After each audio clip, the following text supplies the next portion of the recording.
On Friday, we had three games that are going to matter for the playoff picture moving forward. I actually think that's really cool that we're going to get that many on a Friday this week 4. I mean, that's crazy. But at 7:30, we got Stanford, who's 1-1, throwing to Syracuse, who's 2-0. Syracuse favored by 9.5 points on ESPN. Ashton Daniels has gone 36 of 58, thrown for 384 yards, 3 touchdowns, 1 interception. Also leads his team on the ground with 26 carries for 118 yards. Alec Iomanner has had 10 catches for 147 yards. Kyle McCord for the Big Orange has gone 59 of 85, thrown for 735 yards, 8 touchdowns, 1 interception. LaQuint Allen's had 30 carries for 181 yards, and Aaron Gadsden II has had 13 catches for 201 yards and 3 touchdowns. These two teams have never played. That is going to change a lot in these next couple of years. Anyways,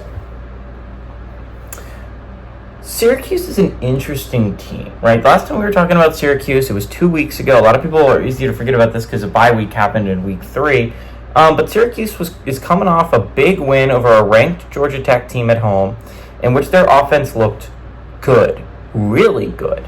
And it's starting to interest it. Is Kyle McCord really good? Because, I mean, he was solid at Ohio State, and it was honestly an interesting decision for them to let him go. He was getting pretty decent at the end of the year. He was throwing some really nice balls. So,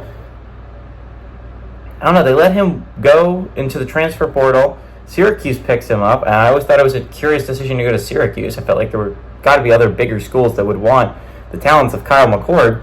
But Kyle McCord goes to Syracuse, and I don't know, he looked really great in the Georgia Tech game. He picked that defense apart, a defense that looked pretty solid up until that point. Now, to be fair, they held Florida State in check, which their offense has kind of been exposed for what it is now, and they beat Georgia State. And while Georgia State, great win over Vanderbilt this past weekend, is still Georgia State. Stanford's an interesting team because it could be 2-0. They played well enough in the TCU game to win it for sure. This is an interesting game for Stanford. I don't think Stanford's going to finish with a great standing in the ACC. But again, this is an ACC that's pretty wide open. And outside of Miami and maybe Clemson, there is not a lot of difference between everyone else. And I think it's going to be for a really interesting battle, right? Clemson is probably the favorite to be the other team that goes to the ACC championship, not named Miami.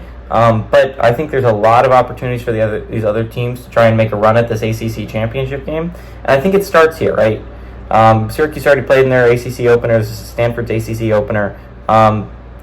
Syracuse is a really good team. I think they're really solid. I think next week they should be in the top 25. Maybe. I think there's going to be there's at least 4 top 25 teams losing this week. We're going to get to those ones a little bit later.